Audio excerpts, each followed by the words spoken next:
Thank you for tuning into the Radicards podcast on radicards.com. I'm your host, Patrick Greeno, and I have my buddy Ryan Daly joining us today again. Ryan, how's it going? Good to be back. Yeah, welcome. We're just going to blast through this here.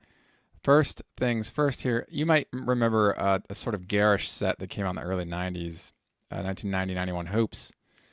It's been discovered that the Mark Jackson card actually has cameo appearances of the Menendez brothers sitting in the bleachers right there. Actually, not even the bleachers, they're like on the floor. Yeah, courtside. Courtside. And it's believed that this image was taken after they murdered their parents, but before they were arrested for it. So I guess, to my understanding, they went on like a big spending spree. And so courtside tickets obviously are premium seats, so they're not going to be cheap. And they made their way into the Mark Jackson photo for the card. Now, there has been a spike, obviously, in prices for the card because of this. Who knows how long this will last? They printed about a bajillion, trillion, billion nth number degrees of these cards. There's no shortage of them floating around. Probably some of us who collected back then have these in our collections, already. It's because 91 Hoops is not in short supply. So there's really no need to spend $20 on this card. It should be worth like 20 cents. But, yes. Interesting stuff. I understand eBay has started to kind of filter through listings and pull some of these listings, which is interesting. I can't think of another phenomena where eBay has gotten involved, but very odd kind of development in the hobby. And hopefully, if you were savvy enough to get out there and ride that wave that lasted about 2 days, and you could make $20 on a card that's worth less than 20 cents probably. Wait, so how has eBay intervened? What have they?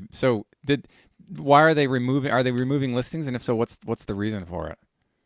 They're saying that it's against the website's policy to sell an item that's affiliated with murderers or serial killers. Oh, okay, yes, okay. So they're basically marketing these cards not as a Mark Jackson card, but as a Mark Jackson card featuring the Menendez brothers, right?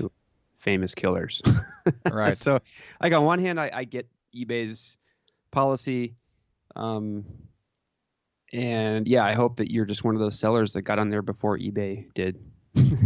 I mean, whatever the case is, like, this card can be had in junk bins. I just feel like this spike is going to be a very short-lived thing. There's not long-term investment potential in something like this, and so interesting kind of to see it. I mean, who's to know who's to credit who found it? I mean, a lot of guys are coming out and saying you should have credited me, etc. But people would have found out about this anyway. I don't think this is going to be a creditable, discovery. If anything, credit the photographer for this. That's really who we should credit for that. But I thought that was kind of interesting. You kind of look back on some of the junk wax stuff, and you can find cameos of some of the guys who've come up and maybe been pro stars or these kinds of guys, or miscellaneous types things, where people are cameoed in certain cards. So that's kind of an interesting point to talk about.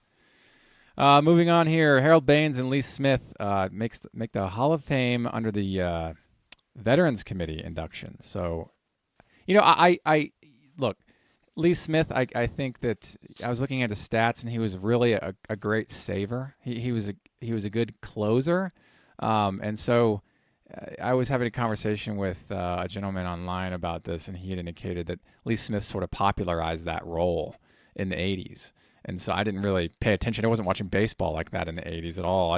I really only paid attention to Lee Smith starting in like 94, and at that point he'd already had a significant number of years under his belt, 12 of them actually. And so I got the case for Lee Smith, I think, more so than Harold Baines. Harold Baines, to me, was a great utility player, great star, a very good player. I just didn't see Hall of Fame numbers in his numbers. And then I look at guys like Dale Murphy, who I don't really see Hall of Fame there either, but I definitely see more of the case for Dale Murphy than I do Harold Baines. So when I saw Harold Baines again, I was like, man, I've always liked Harold Baines. It's not an issue of me liking or not liking him. I just never thought of him as a Hall of Fame type guy. Yeah, and these are great examples of how nuanced the Hall of Fame can be. And I know that Harold Baines and Lee Smith were inducted not based on the Baseball Writers Association of America. They were inducted by some sort of veterans committee who can induct players that have long since retired from baseball. I'm not privy to the details on that process, but every couple years, some guys get in that have been retired for a while, that don't necessarily have these jaw-dropping numbers. Right. And I've never been to Cooperstown. It's on my bucket list. I don't know if like Harold Baines and Lee Smith are logistically in the same room as all the other guys in the Hall of Fame, or if it's like a separate sort of exhibit. It's a basement. Yeah. No. It's an auxiliary location located 50 miles away. Right. It's a campus location on like a very remote mountain somewhere, Yeah. No, so I don't know. I don't know if they get the whole plaque treatment and like if they're treated as equals amongst these other giants of the Hall of Fame. Sure. But I do know it's a different election process, and this happens every couple of years, if not every year, where sort of like a fan favorite type of player will get into the Hall of Fame. So it's a pretty nuanced decision-making process, and go read up on it if you're interested. Sure. I mean, like I said, I've always liked Lee Smith and Harold Baines. I just never. I mean, I filed them as a kid, as a young collector. I had Harold Baines section pages in my binder. I had a Lee Smith page or two in my binder. But I didn't ardently collect them like I did, say, the Griffeys and the Frank Thomases and the Cal Ripkens and Nolan Ryans and Tony Gwynn's. They were just kind of like, all right, I got a Lee Smith and a Baines. They go here. And so I just see the case more for guys like we recently made an argument for Dave Parker, which I think has much more of an argument there. Yes. We talked about Dale Murphy, who has, I think loosely an argument, but I just honestly never thought of Dale Murphy as a Hall of Fame. Very good player, but I just figured if you're going to let in Harold Baines, you got to let in those other two guys. You're just going to have to. At some point down the line, Dale Murphy's going to have to walk in at some point. Yeah, it seems kind of arbitrary to me. And if you spend any time on Twitter, you'll see people throwing up great examples of other players that have stats comparable to Baines and Smith, saying, why aren't these guys in the Hall of Fame too? It might be a matter of time. I mean, if we see guys pop in, this was unexpected for me. I didn't anticipate Baines or Baines or Smith getting in this year, but they did, and I'm happy for them. I think I'm happy for a guy who achieves the greatest accomplishment in baseball, getting that kind of accolade. So I'm very happy for them. I just think that it's now probably a matter of time before we see some of these other fellas get in through the Veterans Committee, looking at like what kind of impact they had on the game over the course of their careers. So, just want to touch on that. I think it's cool. But speaking of guys who have made Hall of Fame or have a potential to make the Hall of Fame, Adrian Beltre hangs it up after a long run of professional years. And so really happy to see him kind of just like move on to the next stage in his life. Really enjoyed seeing him in baseball cards for a long, long time. I didn't really pay as much attention to him in '97 when he came on the scene as I did, say, in like, I don't know, the late 2000s, like maybe even like earlier this decade even. I just was like, never really paid attention much to him until he was starting to reach that like 3,000 hit milestone. So I think Beltre has a very good case for the Hall of Fame. Absolutely. He had an incredible run for many, many years. And Bartolo Colon's is the only guy left playing that's made his debut back in the 90s. Yeah, I think Miguel Cabrera barely missed that. I think he made his debut in 2000, 2001. But the guys that played in the 90s are starting to get pretty thin. So we're basically just left with Colon now that Beltre is gone. Hang on a second. Colon's not that thin. He's a pretty heavy guy. That's right. He's actually getting heavier and heavier. But to your point, he is, I think, the last of the crew from the 90s, is he not? I can't think of anybody else outside of Colon now that we don't have Beltre anymore. And technically, I think Colon has sort of been riding out on these like 1-year contracts the past couple years. So Right. I don't think he has a major league contract at this point in time in December. So we might not even see him play. So this might be it for those guys. Well, But, I mean, Colon's had a great career. I mean, he's oh yeah, a fan he's favorite. got Hall of Fame numbers potentially. I don't know. I think that there might be a case for him at some point. I just as longevity alone is reason for some kind of an argument. I mean, I could say that, but we have guys like Jamie Moyer who spent like a lot, like well over 2 decades in a career, and he doesn't have Hall of Fame numbers, unfortunately. No. And so you've got, so I can't really make the case for longevity equals Hall of Fame potential. I could say that longevity equals the potential for, reaching some milestones, which might equate to breaking some records, which in that case might lead you to some kind of an argument where you can make for his Hall of Fame induction. I don't know if Bartolo Colon is one of those guys, but I know he's a fan favorite. And people like watching him, and it's my understanding he's just kind of a fun fella. And so, I mean, he was a Cy Young Award winner at one point, and he's a 4-time All-Star. I mean, arguably speaking, if you want to compare this to, say, Harold Baines, it's not that far off in comparison to, like, accolades, right? Yeah, so, I agree. Interesting to think about. But yeah, he's 21 years in his career already for Bartolo Colon. And he's free agent next year, so if he picks up another contract, we might be able to see him for a 22nd year. So, but yeah, if he's the last guy, I can't think of anybody else who's still playing that came out of that 90s dynasty decade. Yeah, me neither. So interesting stuff. Brian, you want to take on this next one here, Patrick Corbin? Sure. Yeah, Patrick Corbin signed a very rich deal with the Washington Nationals, and that team has just sort of established a pretty killer rotation with Strasburg and Max Scherzer, and now Patrick Corbin. That's a pretty nasty 1-2-3 punch. So what I find interesting about Corbin is that he's been on the scene for several years now, but he only really made an impression this past year and the year before that, which made him a really attractive free agent. But it really hasn't done much for his card sales.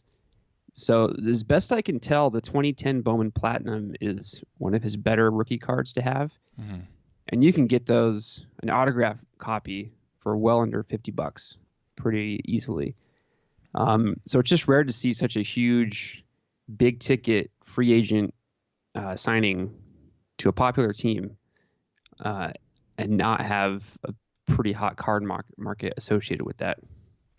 Yeah, I mean, it's every year you got guys that are coming up that they're under the radar, man. And it's if you can pay attention to some of these prospects out of the gate and pay attention to like their performance as minor leaguers, see kind of where they go, you can get some great deals. With some of those early Bowman cards that come out that feature these guys. And Patrick Corbin isn't technically a rookie. He's been around. He's just now developing into somebody who's being dominant. He's being paired with a really interesting set of fellas on the same team. So now might be the time to kind of scout what's in the market for him and see where it goes. I don't have anything of him myself, and I really didn't pay much attention until Ryan brought this up. But I think it's kind of one of those instances where the old cliche of striking while the iron's hot, right? So. Yep. And, he's got, I think, 4 years on his big contract. So if he can piece together another 4 years of what he's done in the past couple years, I think we'll definitely start to see the card values skyrocket. I mean, like I said, $50, less than that, $40, easy, Yeah, and he's got a great name too, Patrick. What a great name. A little biased, I think. But. Right. Moving on. Paul Goldschmidt has been traded. You want to talk about that, Ryan? Yeah, so I guess probably the biggest offseason move has been this Paul Goldschmidt move, which I really like. I've always thought of St. Louis as being a offensive heavy team, and they haven't really had that big bat in their lineup in the past couple years. And they've missed the playoffs, and Paul Goldschmidt is just a game changer. and he's going to do awesome in that park. He's going to be Mark McGwire-esque, big bulking dude smashing 40, 50 home runs a year. There was an interesting auction. I'm not sure how this sort of snuck under the radar, but 2011 Bowman Chrome Orange Auto, $250. That's like a $4,000 card, man. Yes. Now it was raw. Yeah. Still. It'd still be a 4-figure card at auction if it just ran like standard. And so, I kind of did a temperature check online with what people might have thought about this particular auction and how it's like kind of gut wrenching to see stuff like this. You're like, gosh, where was I when this was listed? Like, why the heck didn't I pay attention? I wasn't looking for Paul Goldschmidt stuff ever. I never do. So this wouldn't have been an auction that would have passed by my radar. But when I see these kinds of things, I'm like, God, I would have loved to have been the buyer. At $250, I would have found some way to pay for it if I was down on funds or whatever. I would have been like, I'm going to figure out how to do this because it's such a darn good deal. And so you got this particular auction. Now, the temperature check, it indicated that one fella had mentioned that, it could potentially be trimmed. And I have a hard time believing modern cards like this being trimmed. I just don't see any reason why anybody would trim a modern card like this. Yeah. I see stuff being trimmed like in the 50s and 60s, but even that, you get in the 60s, it's rare.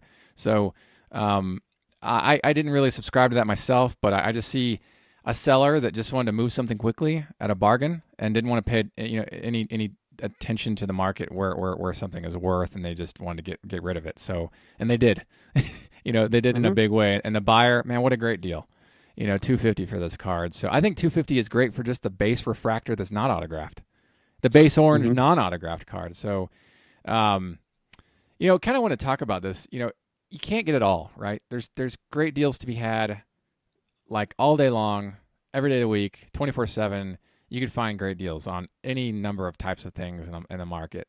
So when you come across something like this, try not to beat yourself up, because there's another like wave of great deals in the pipeline just coming through. So you just kind of have to see this and accept it and kind of move on and look for other opportunities. That's kind of what I've learned, is just, that's just one of many I've missed. And the unknown unknowns are like all the stuff I didn't know that was sold at great deals I'll never know about because I can't go and research every single auction.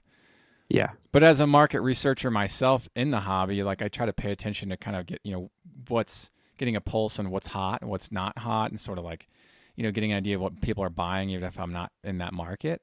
And so, seeing the gold and the Paul Goldschmidt auction sell for such a great price, I have to realize like it's just one of many cards that I can't buy because I can't spend 24/7 in front of my computer and having $1 million freely to spend every month on cards. So it's okay that you'll come across great deals and not be the buyer. Yeah, and you can really drive yourself crazy constantly combing the internet between eBay and check out my cards and all these other great resources we have. Yeah. And I've done that, back when I was a more serious player collector, I would just spend hours and hours looking at stuff. And then, life would happen. You'd go on vacation, or maybe you had computer problems, or, an emergency comes up and you're offline for 24 hours or longer. And something like this pops up and you miss it. And you start kicking yourself because you spend all that time looking for these sorts of things, but it's just, it's way too much for one person to handle. And you just sort of have to move on. Don't dwell on it. You'll find other deals. Yeah, this is why you develop a team of affiliates that sit at their computers all day long and buy stuff with your money. Yep. I always thought that, like, at some point in my life, what I would do is I would hire somebody to do the eBay bidding for me. I'd give them access to my credentials and be like, okay, you can buy. And I would pay them based on a percentage of how much they spent on these cards, a checklist of cards that I would give them. And so that would give them incentive to bid aggressively, for me, so that I can get, X, Y, and Z or whatever. So I don't know if I'll ever do that, because it's kind of a lot of trust to give to somebody, like, access to my funds and my accounts and whatever. But I just, in my mind, that's how I process how to efficiently implement the ability to keep tabs on the market for stuff I collect and go about my life, kind of in the background. And so anyway, that's sort of a moot point, but I want to just kind of touch on that. So speaking of things that are somewhat rare that we come across from time to time, Steel City Sports Cards listed a jumbo box, a 2011 Topps update for $3,500. And, I was thinking like, well, what is the real value of that box? Because we look at kind of like the sales, obviously the draw to that box is what? It's the Trout card. Duh. Mm-hmm. So, but, among the whole slew of other great rookies that are come out of that product. But I'm thinking, okay, what the big draw being the Trout. And so I'm thinking to myself, if I had $3,500 and I wanted a really nice Trout card from that set, a parallel or something, I was looking at the market. Here's what I could buy. Out of the gate, PSA 10 copies. Here's what we're talking about. I can get a base PSA 10 for $500. Okay, I still have $3,000 left over. I can get any of PSA 10s of any one of the following cards: the gold, the blue, the diamond anniversary, or the cognac diamond. Okay, so I can get the base and any one of those other ones at PSA 10 value, and still have money left over with $3,500. And that's just now. I don't know what's going to happen in the future. It might go higher than obviously, but I think to myself, where's the better use of my money? Is it the chance to get a Hope Diamond, or to play it safe and just buy the PSA 10s outright and save some money? What would you do, Ryan? I would just buy what you want. Buy the card you're looking for. I mean, obviously you're looking for the Mike Trouts. Take that money and buy a specific card, because you're really rolling the dice. I mean, a jumbo box is a lot of cards. Yeah. So the odds, they're still pretty insane, though. You might get a base. I mean, the odds are pretty okay to get a base, but the parallels, they're stacked against you, man. With a single box, I just think that I'd rather spend the money on a PSA 10 gold for $2,800, or a blue for $2,300, or a diamond for $1,800, or a cognac for $15. Cognac or cognac? Cognac. Man, I am just butchering the language here. If you actually spend $3,500 on this box, you're basically saying, I'm going to get at least 2, if not 3, of these cards we just talked about. One of these parallels of the Trout cards. Now, there are other players in 2011. Obviously, that's a very stacked year amongst all products from that year. Yeah. But the Trout stuff is the stuff that sells the best. Right. So, I mean, $3,500 is pretty insane.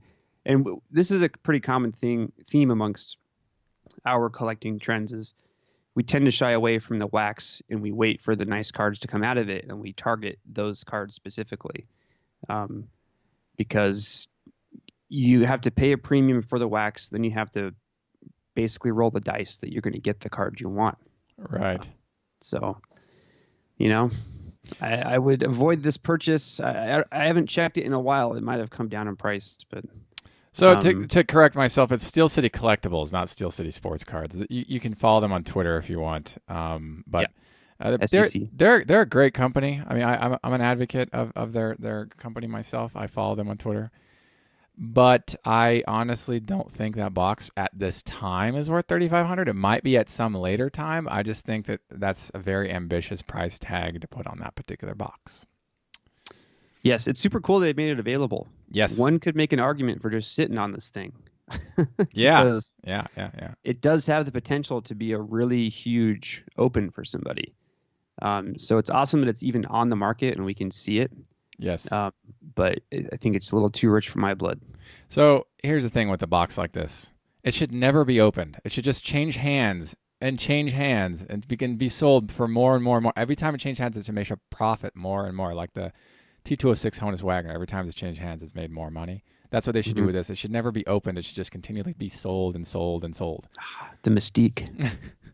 Because when you open it, it's going to be all base cards. Oh, yeah. Of nobodies. Of a bunch of like Hank Congers and Mark Trombos.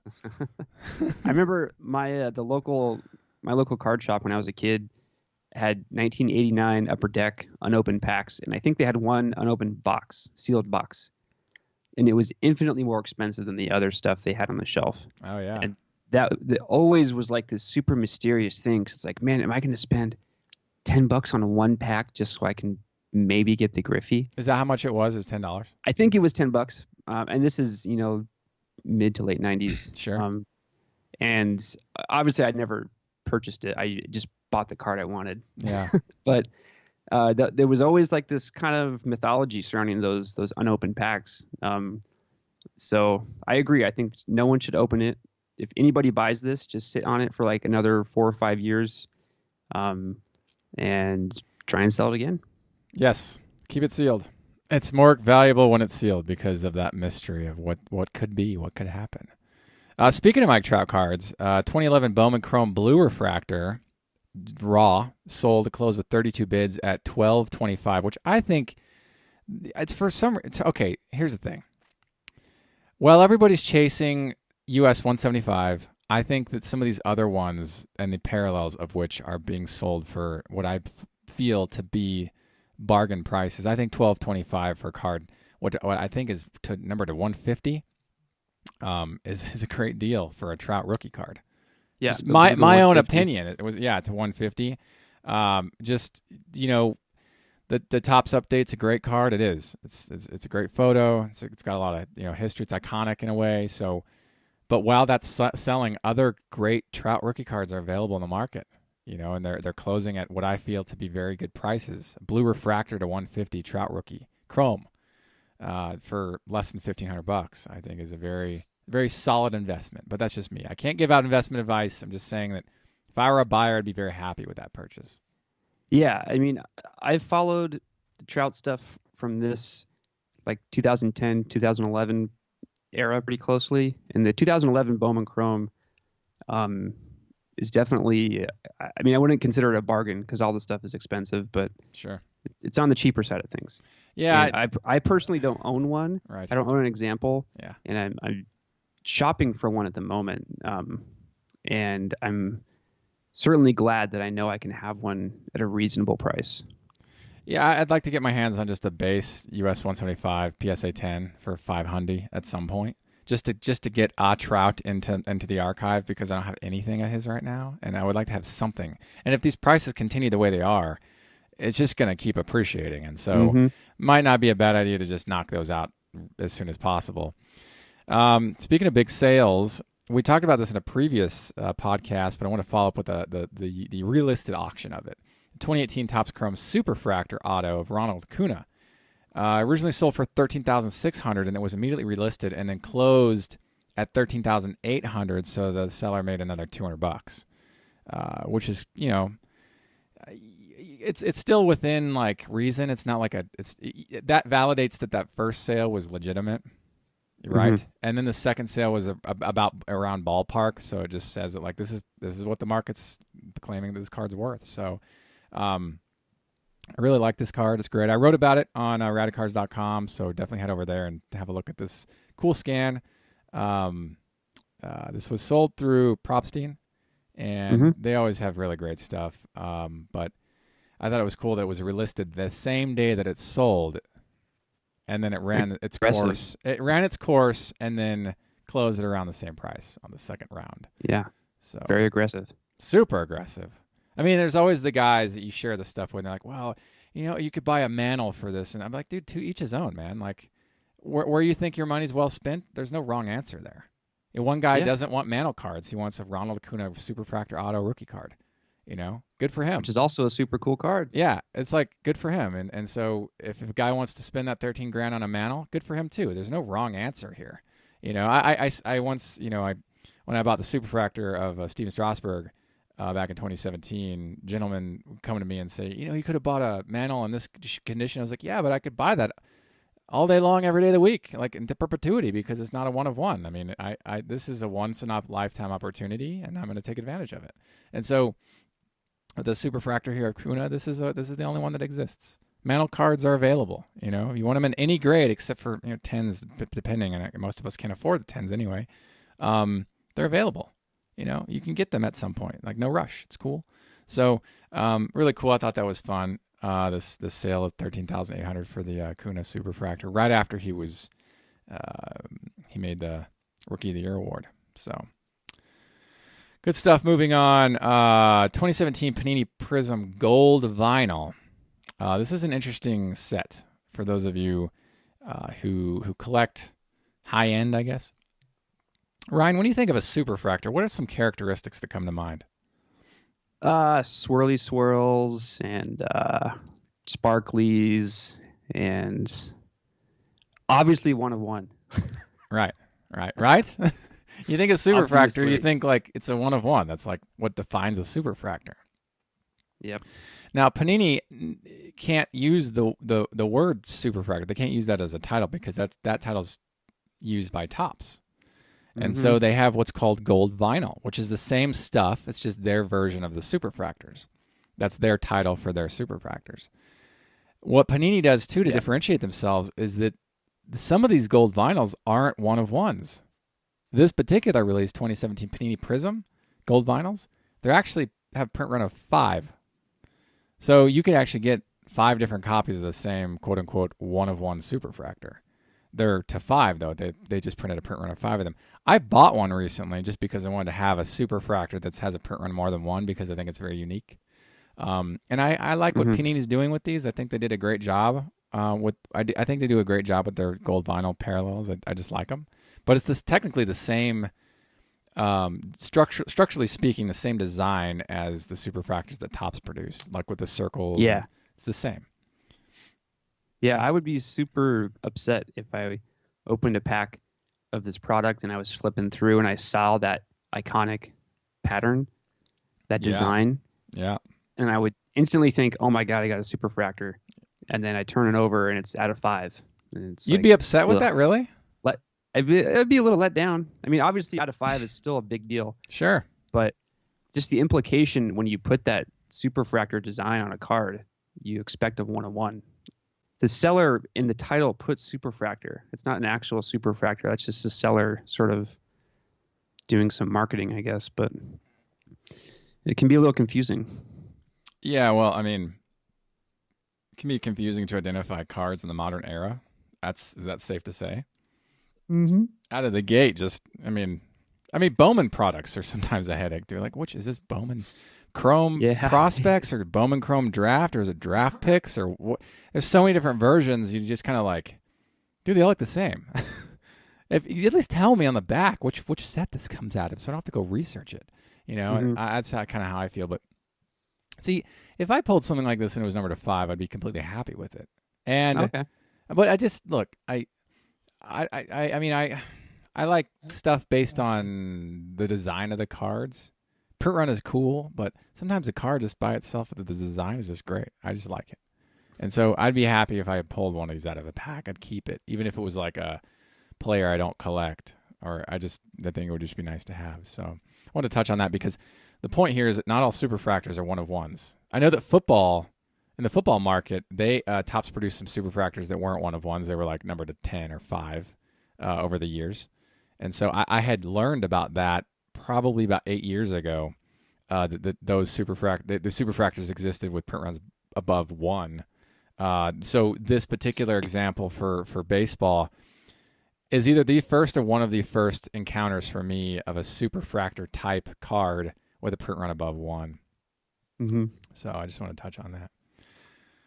Oh gosh, geez, Ryan, we really blasted through that one, didn't we? We sure did. Thank you for tuning in the Radicards podcast. Ryan, you have any final thoughts? I think next year in the wintertime, we should pool our money and go to the winter meetings.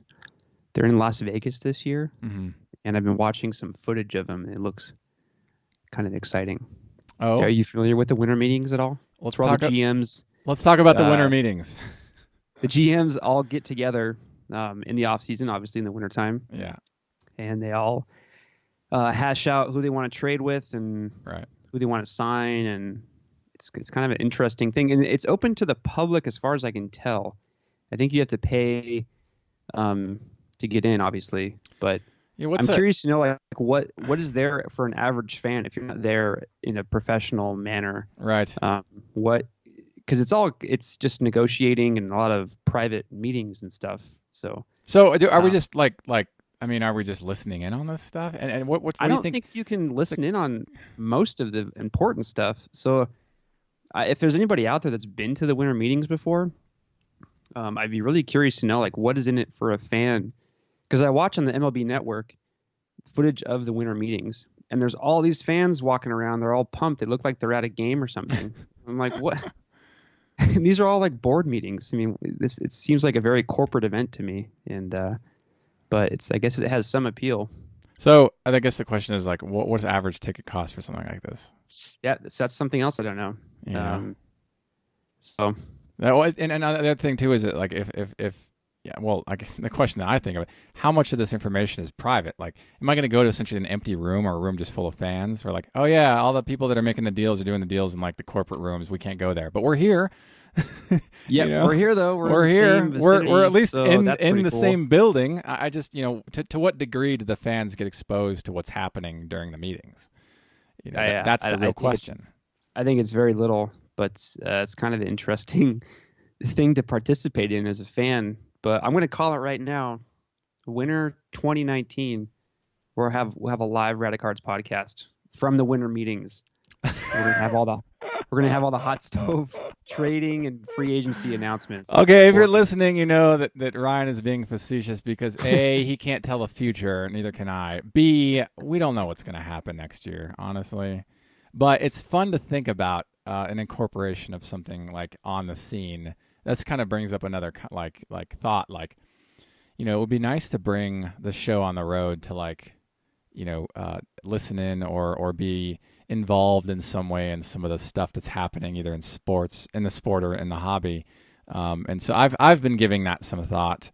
I don't know where that's going to go, that thought anyway, but it's nice to think about what could be with traveling with the brand and kind of producing content on the road. So who knows? Who's to know what's going to happen?